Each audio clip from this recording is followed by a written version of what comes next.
Thank you all for joining us. We are going to cover some device pool reporting and some dashboard widgets.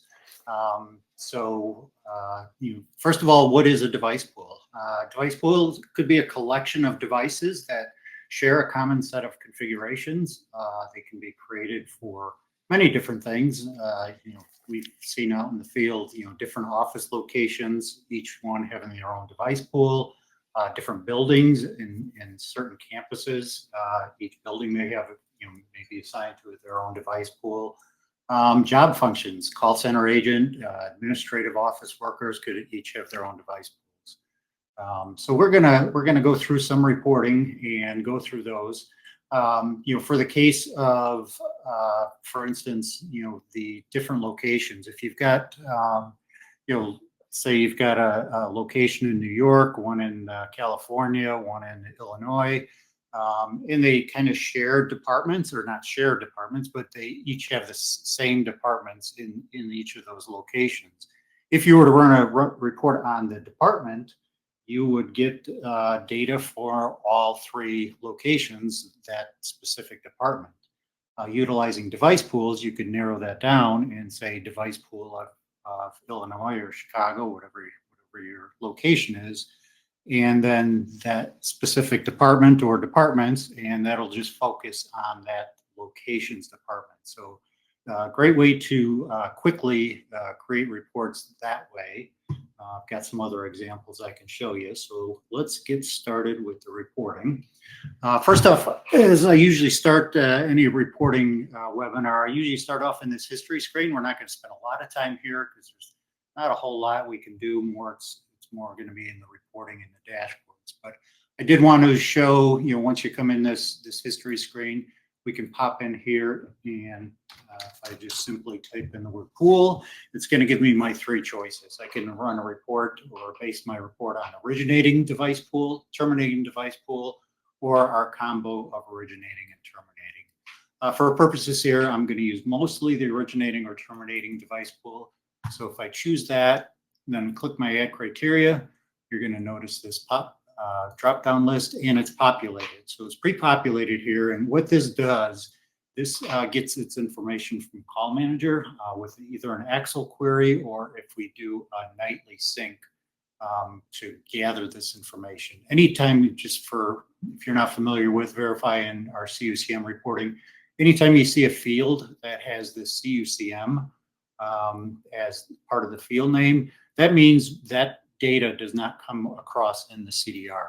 We have to go get it somewhere, and we get it from Call Manager either live with a live Excel query when you run your report or your dashboard widget, or like I said, there's an option to do a sync. We usually recommend doing a sync if you've got a lot of reports running that are constantly doing those Excel queries back to Call Manager. We don't want to overload Call Manager on bigger systems, so we recommend doing that sync. What that does is it grabs that information and puts it in a database. So instead of querying the Call Manager all the time, we're just querying our local database. So again, we can pick a few different device pools here, and I'm going to preface this with saying this main device pool is the only one we have data in this particular lab. So we're going to see a lot of the main device pool being used here. But I just wanted to pick some other ones here just so you see you can pick multiple device pools. And let's do this for previous. I'm just going to do previous day for this example here. That's where we change our time window and view results. And this is going to populate down below with the details of those calls for those device pools. If I slide on over here, you're going to notice I've added the columns for originating device pool and terminating device pool. So it's either got I told it originating or terminating. So these are in originating, and this guy is in terminating. So that's why I picked these. And there's a whole 1,500 calls just for yesterday involving this main device pool. Back to that sync, just touching back on the sync data. A couple different ways you can check if you're using sync. This data summary button. In this here, your available CDR data will show how much data you have, and what the, if it's current or not. The CUCM data, you've got a couple of choices. Current CUCM configuration, that's where it does that live Axel query, or it's got a date. This, ignore the year. Yes, it's quite old. It serves its purpose for us right now. But if you're doing a schedule sync every night, this will get populated with the most current sync date. So that's just tells you you're either using current config or the sync. If you do have an older date like this, let us know, because you're probably retrieving older data. Your sync may not be working on the schedule, or something else may be going on. So we may want to look into that. So if something changes the call manager, you're using an old sync data, you're not going to get that reflected in your reporting. All right, so I'm going to cancel out of here. The other place to go kind of check what is under your platform, CUCM clusters. If I bring that guy up, and there's a couple different options here as soon as this loads.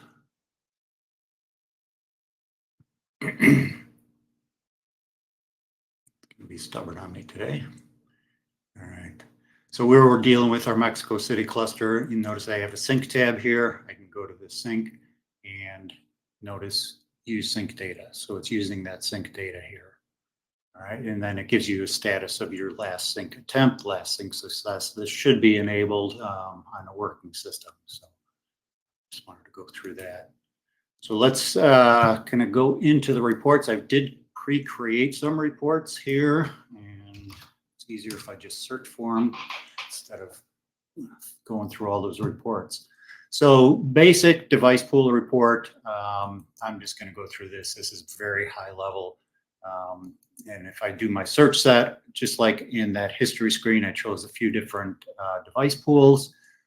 The difference in this being I don't have any grouping, and in my search set statistics, which are the statistics for this search set that I chose, I'm going to look for total call count, average call duration, and total call duration. I don't really care about details in this. I'm just looking for those counts. So I turn off my top toggle here for the call history detail results. So I'm just going to cancel out of that. I didn't really make any changes. So when I go to run this report, go on, click on the play button there. I can choose my how I want the output. PDF is fine for demonstration purposes, download, email. There's other options here. As you can see, we've got other knowledge-based articles and webinars on covering some of these. So if you're interested in that, go look on our website for those. And additional clusters I'm not going to worry about right now. So I'm going to change this to, I'm going to use previous week in most of my reports here because I know that's good data I have there. Here you can exclude different days of the week. So if I don't have calls on Saturday and Sunday, I can exclude those. Be careful with this. If you select all, you're going to get no data on your report. We get every once in a while we get a call like that. Reports are returning no data. Come in here and see that select all is done. So you're excluding all the days of the week. I can run it for all day, or I can just filter it on a specific time period. I'm going to keep all day for now. I've got a couple of other reports in here that do filter down on the time period. So when I run this report, it's like I said, it's very basic. Downloads.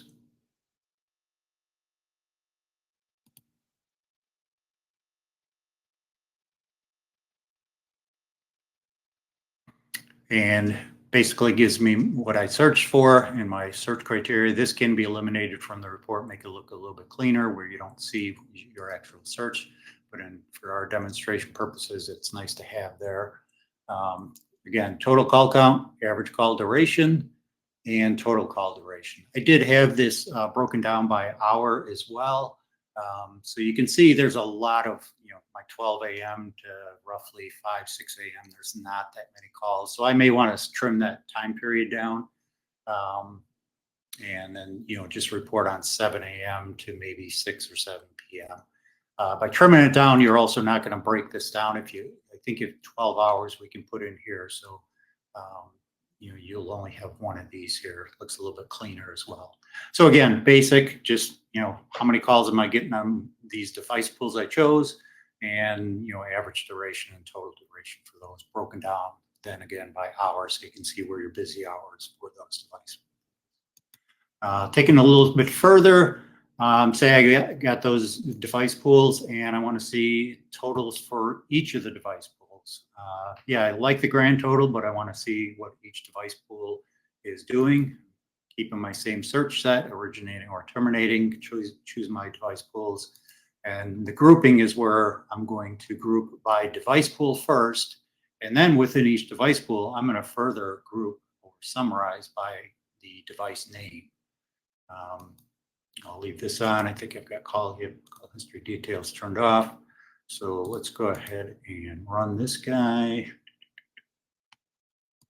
And as long as I don't close my browser or exit out, it will remember those settings. So it's still PDF, still my same search time window. Again, I'm going to trim this down. So let's go from, let's just say 8 to 5, for instance. So 459. Run this guy.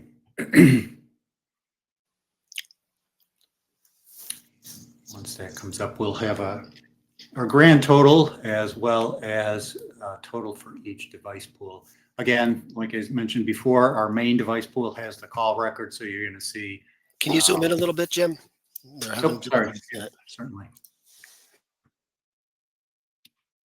Yeah, so in this case, we've got our device pool total, which we had in the other report.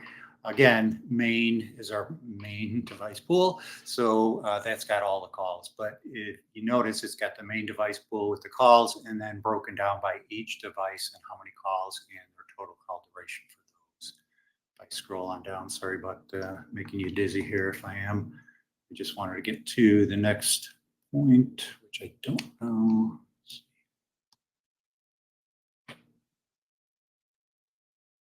Apologize for this. I think, yeah, there we go. So my other device pool I chose was Corolla Rentals. Of course, this has 0, so all these are going to be 0. You don't have to display all of them with zeros in the report. If I go back to my report here by device pool, I've chosen to do it in the grouping, and that would be right here, minimum primary grouping. If I change that to 1, it's only going to show the device pools and devices with at least 1 call. For what we were looking at, I wanted to show everything, to show the breakdown of each device pool and then each device within that device pool. Keep in mind, if you do want to show the zeros, and we'll get into this later, I've got a dormant report I want to show you in a little bit. This down here, your grouping source configuration. If you notice, I hover over this at the end. The last sentence says this enables groupings with no call activity to be included. You want to make sure you choose this. The call history detail will not do that for you. It basically will not show you any with 0. So if that's something you're interested in, either this, or if you want to create grouping search set, which allow you to further filter what's the results in the grouping, you can choose that as well and still get the 0 activity. All right, so another way to filter that, we did that one by device pool. This one here, I'm going to group or summarize same device pools and summarize by the end user ID. So let me just go through and run this guy here real quick. Again, same time frame, same PDF output.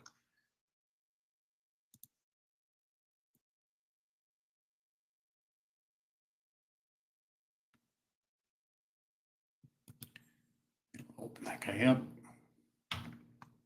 Expand it a little bit. So here, remember I summarized by user ID. It gives me each end user ID, and then it shows the department they're in. So you can always output this as Excel, then sort by department, or do some fancy work with this Excel to get kind of what you're looking for. But this does show, within that device pool, each user, how many calls they're taking, and what department they belong at. So useful to break it down by your users in a specific device pool. So I'm not going to go through all those, but you get the idea.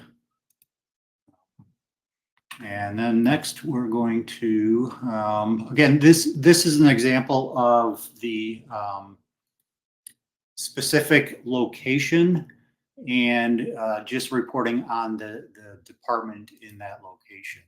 So I've got added to my search set. I've got my device pool. I'm just using Maine in this case. So I want to see the Corolla sales department in the Maine device pool and what their activity is. I'm going to group it by end user ID.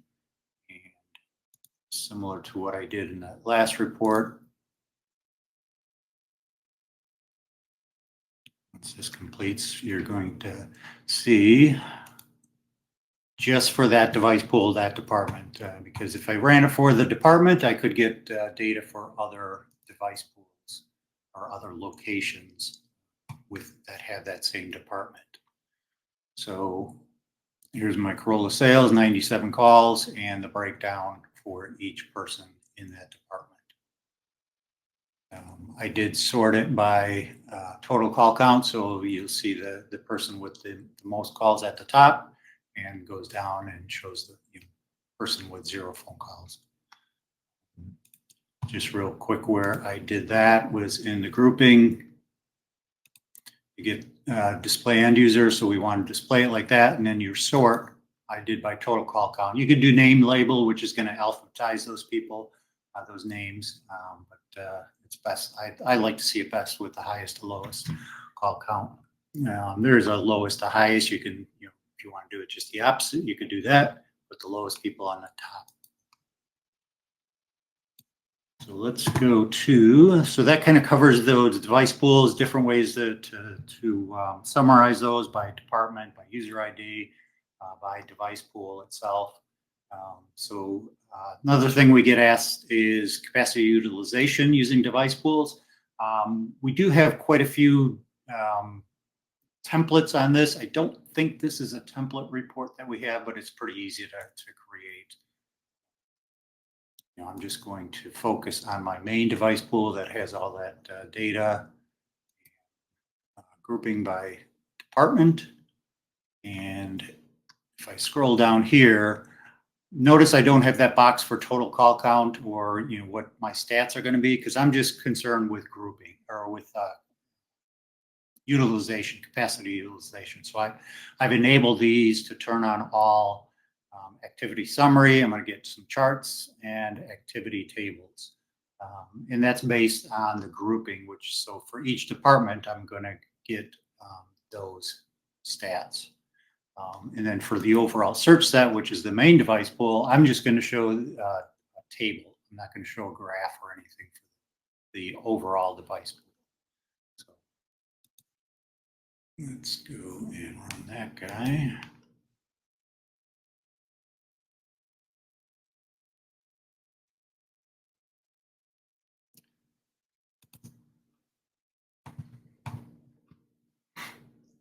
So this could get a little bit busy looking, especially if you're reporting on the full 24 hours. Especially, and with the graphs, it gets a little busy. So my overall table that I mentioned for the overall search set shows your concurrent calls. We had up to 15 concurrent calls, only for 5-second time periods, so not that great.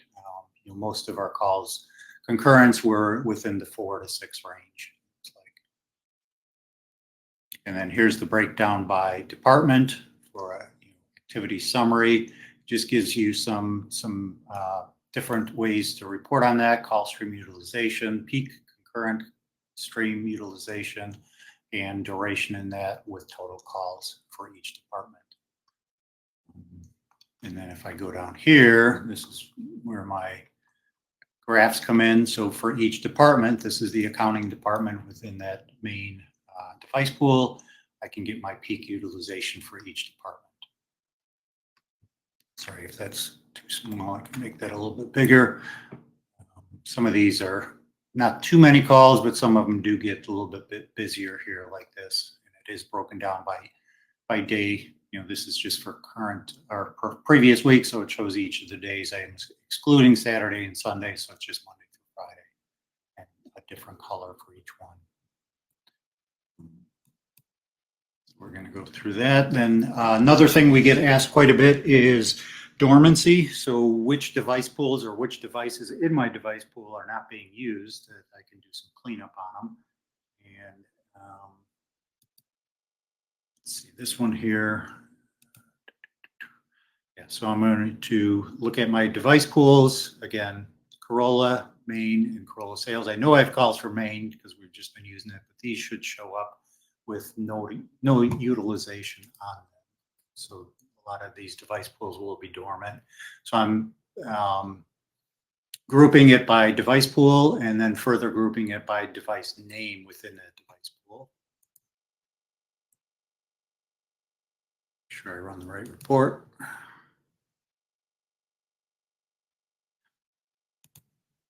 Again, I'm just running further the previous week.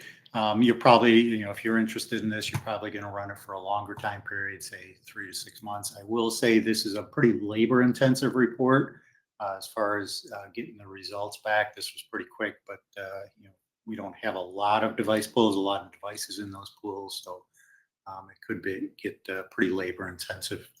If you're struggling to get 6 months of data, first off, I would say schedule that report for off hours. That may help. You may need to look at your server requirements as far as memory and stuff for getting that report completed if you're having trouble with it. So again, summarizing by my department in that device pool. Actually, this is the device pool here. Corolla Rentals is my device pool and the device name. So these are all devices with no activity for the previous week. There's a whole list of them.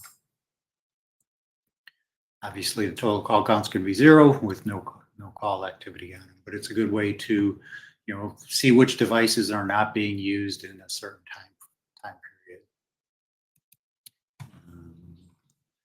And then this is a different way of doing it. You'll see a little bit different output. I chose my different device pools here and grouping by originating or terminating device name. Just wanted to show the difference in the output on this one here.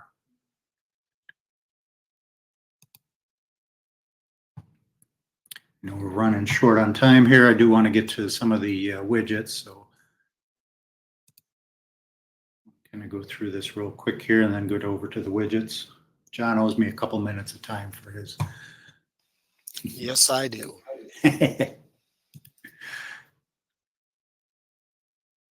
All right, so this one just lists the device name, and then you've got a separate table for the description and what device pool it's in. So, we do have some devices in the main device pool that did not have any calls. So again, this can be output in Excel, and you can format it or sort it any way you'd like. A lot of different options for device pool reporting. So let's slide on over to dashboards and widgets. I'll try and cover these real quick. A lot of these are kind of based on the same concept as the reporting. So let's choose dashboard here. This one's a little bit different. For my main device pool, I'm just doing one for inbound, one for outbound. Pretty simple setup on that would be the search sets. So for inbound calls, I'm going to say my terminating device pool will be for main. The main device pool for terminating. For the outbound call, it's just the opposite. And you can add to that search set if you need it to further filter your results. So this here is a capacity utilization, very similar to the report I ran. This one does go from 7 a.m. to like 7 p.m. The nice thing about this, where on the report you can't do, you can eliminate days of the week. So if you're just interested in a couple days of the week that are shown here, you just click on these to eliminate them from. It makes it easier to see that information that's coming on your widget. So it gives you kind of your peak. And then if you do hover over it, it gives you an idea of what the time frame that happened and what day. I just did department. This is the main device pool again, sorted by top 5 users, and then the bottom 5 users. Real quick. Running short on time here. I want to get to that gift card winner. So my grouping, originator, terminating device name, and here's where I can set. So I can do 5, I can do top 10, top 15. I believe 50 is, 50 is the max you can do. So that gives you an idea what you can do for your users or your departments. You can even do the same thing for users in a department. And I believe I have that here. Yep, Corolla sales for that department. I had it listed here as 42 calls, and for each person, what their total call count is. And then another way to break it down is my device pool by day. How many calls am I getting per day? What's my busy day for the past week? Or you can do, or actually this is for current month. So looks like Tuesday, Friday, or surprisingly Saturday is my busy day too. So again, just the lab, so lab data. Take it for what it's worth. But yeah, we've got a good way to break down which day you can all our widgets. You can make copies of them and then dice them, slice them any way you want. So if I make a copy of this, I can then edit this guy.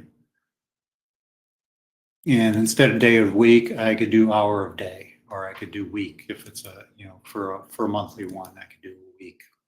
So different ways to display the data you're looking for on these widgets fairly easily.